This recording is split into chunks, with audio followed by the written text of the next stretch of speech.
Non, vous venez de faire un lien avec Al-Qaïda. Je crois que c'est un faux débat. C'est des éléments de langage de l'Occident. Ce sont des terroristes qui se revendiquent appartenant à Al-Qaïda. C'est connu. Non, attendez, madame.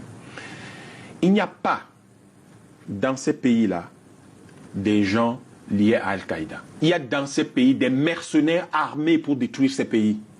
Les Africains doivent savoir à quoi ils ont affaire. Ils doivent pouvoir répondre à ça. C'est quand vous savez à quoi vous avez affaire que vous pouvez élaborer les réponses les plus efficaces. Il n'y a rien de Al-Qaïda au Sahel ou au Sahara. Ça n'existe pas. De terroristes La seule chose qui existe là-bas, c'est un certain nombre de groupes d'intérêts internationaux qui arment un certain nombre de mercenaires pour aller déstabiliser ces pays-là. L'enjeu, c'est quoi? Mais l'enjeu dans le cas du Burkina, du Mali et du Niger, c'est l'enjeu énergétique. Si aujourd'hui, la France perd ses pays, elle perd le franc CFA, elle perd sa position en Afrique de l'Ouest, elle a déjà pratiquement perdu cette position en Afrique centrale. Si elle perd tout ça, comment elle va vivre? Cette Afrique-là, c'est un quart de son PIB. Un quart. Si votre PIB chute de 25%, c'est terminé. On va tout reposer sur la France. Non, on ne repose pas tout sur la France. Voilà, c'est ce qu'il faudrait vraiment qu'on fasse une précision. Non, on n'a pas notre part de responsabilité dans ce qui arrive. Non, les Juifs n'ont aucune part de responsabilité dans la Shoah. Vous ne pouvez pas vous lever un matin et dire les Juifs sont responsables de la Shoah, c'est un scandale. Je serai le premier à vous dire, mais vous êtes fous ou quoi? Les Juifs n'ont pas conçu ça. Les deux situations sont-elles superposables? Oui, bien sûr. C'est des situations de génocide humain, de génocide culturel et civilisationnel qui sont inacceptables. Il faut comprendre une chose, madame. Personne au monde ne dira les Juifs sont responsables de la Shoah ou complices de la Shoah. C'est pas possible, ils n'ont pas conçu ça. Par contre, en Afrique, des gens s'asseyent, conçoivent le terrorisme, conçoivent le chaos en Afrique, la violence structurelle, l'insécurité structurelle, et on pousse les Africains à dire « Ah, nous avons notre responsabilité. » Nous n'en avons aucune. Il se trouve que ce n'est pas nous qui faisons le franc CFA.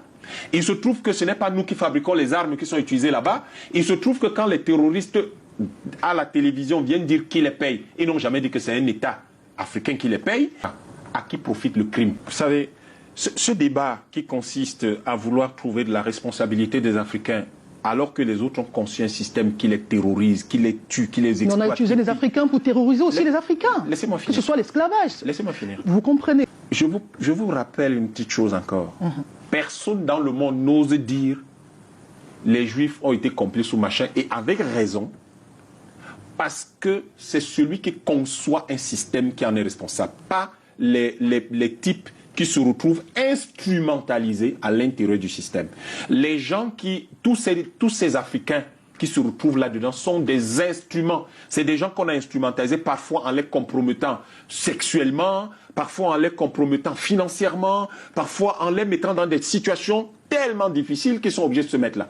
Et ils ciblent donc les faibles personnalités pour pouvoir les exploiter et les instrumentaliser, j'insiste sur le terme, instrumentaliser de cette façon-là. Les Africains n'ont pas participé à la mise en place de ce système, à la conception de ce système. Ils ne sont responsables de rien. Il faut que nous cessions de faire de nos frères les complices de quelque chose qu'ils n'ont jamais organisé eux-mêmes dans leur propre pays, avant que les Européens n'arrivent ici.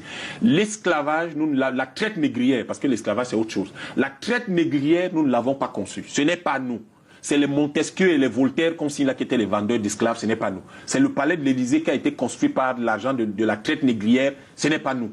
Il faut donc que nous sachions qui est responsable, qui ne l'est pas. Nous ne sommes pas du tout responsables de ces choses-là. Ok, nous allons progresser. Je conclue, je termine. Oui. Il faut dire que, il faut qu'aujourd'hui, les hommes qui ont réussi à échapper à l'emprise de ce système-là puissent prendre le pouvoir partout dans nos pays pour que nous puissions réorganiser les choses. D'ailleurs, pour chaque individu qu'ils ont pris, il y en a 10 au moins qui sont morts. Donc quand ils disent qu'il y a eu 20 à 30 millions de personnes qu'ils ont transportées, ils ont massacré 300 millions d'Africains. Quand ils n'avaient pas assez d'esclaves et qu'il restait de la place dans le bateau, pour faire bonne mesure, ils prenaient le chef et toute sa famille. Comment un type comme ça, on peut l'accuser? Vous avez l'arrivée des gens qui organisent la traite négrière, les hordes arabo-musulmanes qui viennent déstabiliser les États qui existaient à l'époque, et la colonisation qui vient tout détruire. La fin du monde connu. Les gens se retrouvent dans un monde qu'ils ne maîtrisent plus, qui n'était plus le leur. Il se trouve que Ils recherchent confusément l'ADN de leur civilisation.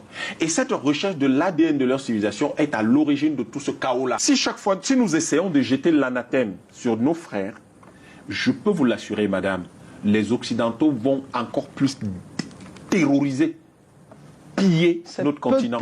Il y a un discours, et ce discours est tenu par ce qu'on appelle aujourd'hui les panafricanistes, et qui disent, nous devons nous ressaisir.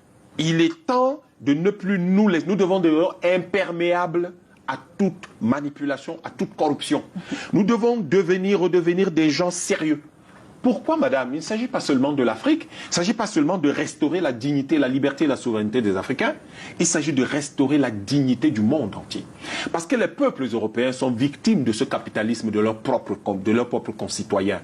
Et Oumniobé disait, vous délivrez l'Afrique, vous délivrez les peuples européens.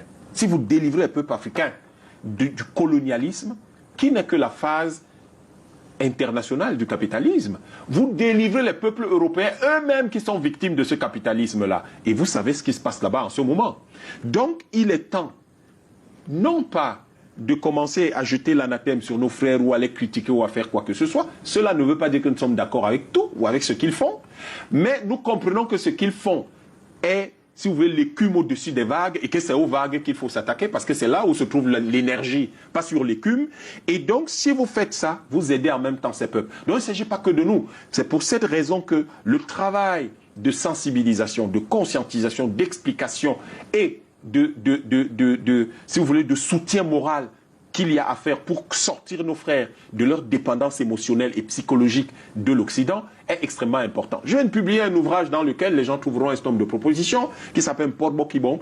Et là-dedans, vous voyez comment nous sommes parfaitement lucides sur à la fois la partie structurelle et fondamentale de la crise que nous vivons, qui est organisée, structurée, gérée, entretenue par l'Europe et l'Occident, mais également, si vous voulez, de la partie des exigences tactiques qui vont permettre de ramener progressivement tous nos frères vers une attitude de gens libres qui doivent se battre pour sortir de l'ornière.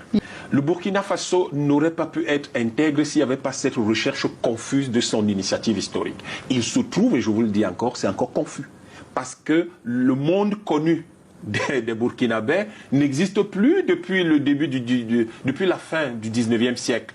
Et il a été déstabilisé et déstructuré progressivement pendant les 4 et 5 siècles qui ont précédé le 19e siècle, et il a été écrasé pendant tout le 20e siècle et le début du 21e siècle. Maintenant, les Burkinabés, depuis la deuxième moitié du 20e siècle, essayent de se retrouver parce que ce système occidental européen dans lequel on se trouve ne convient pas aux Africains, pas du tout. La démocratie n'est pas un modèle propre aux pays africains, singulièrement pour... Non, encore une fois, c'est des faux débats. Si on pose la question telle que vous la posez, madame, et je comprends que vous me posez la question de cette façon-là, parce qu'en réalité, c'est dans l'air du temps de poser ce genre de questions, mais au fond, c'est pas comme ça que nos États étaient organisés. La question intéressante serait de dire comment nos États qui ont été stables pendant des millénaires ont-ils été organisés? Vous pensez qu'ils faisaient la démocratie occidentale là? Ce que la plupart des Africains ne savent pas. Était-il des États? On parlait de villages, on parlait de communautés. Bien sûr que si je veux démontrer que vous les Africains ne valez rien, est-ce que je vais dire que vous aviez des royaumes? Je vais simplement m'appuyer sur la théorie de Henry Morgan, qui a été publiée dans les années 1890, qui disait, qui stratifiait, qui classait les hommes en 3 catégories. Tout en bas, il y a les sauvages. La seule organisation possible qu'ils ont, c'est celle de meute, un peu comme des loups. Les loups, c'est les animaux sauvages. Et au-dessus, il y a les barbares. Et les barbares, à la limite, ils peuvent avoir comme organisation sociale les hordes. C'est tout. Et au-dessus, il y a donc les civilisés, qui sont les Européens, et qui sont les seuls capables de structurer des États. Donc, en réalité, si je suis quelqu'un qui vient vous piller, qui vient vous coloniser, mais je veux dire que vous n'êtes rien. Vous êtes simplement des sauvages. Oh, et vos chefs, et je vais dire vos rois, vous n'avez pas de rois, vous avez des villages. Sauf que ce n'est pas vrai. La structure, la construction la plus longue et la plus grande que le monde ait jamais connue, vous savez où elle se trouvait? Dans ce qu'on appelle le royaume du Bénin, au Nigeria. Mais est-ce qu'on en parle? Personne ne peut en parler. Nous pouvons organiser les États autrement que comme Montesquieu. Nous avions nos façons de faire traditionnelles. C'est ça que le peuple, le bouillonnement populaire là, les gens recherchent ce qu'ils ont, ce qui est atavique, c'est-à-dire lié à leurs ancêtres et qui avait fait la stabilité de leur pays. Malheureusement, lorsque vous venez leur dire Montesquieu, vendeur d'esclaves, et tout le reste, et ou Rousseau, vendeur d'esclaves, vous mettez ça, vous essayez de les faire avancer sur cette façon d'organiser les États, ils ne se retrouvent pas, ils sont perdus. Et c'est ça qui crée tout ce bouillonnement et qui génère, par le fait du chaos ambiant, qui génère ces coups d'État.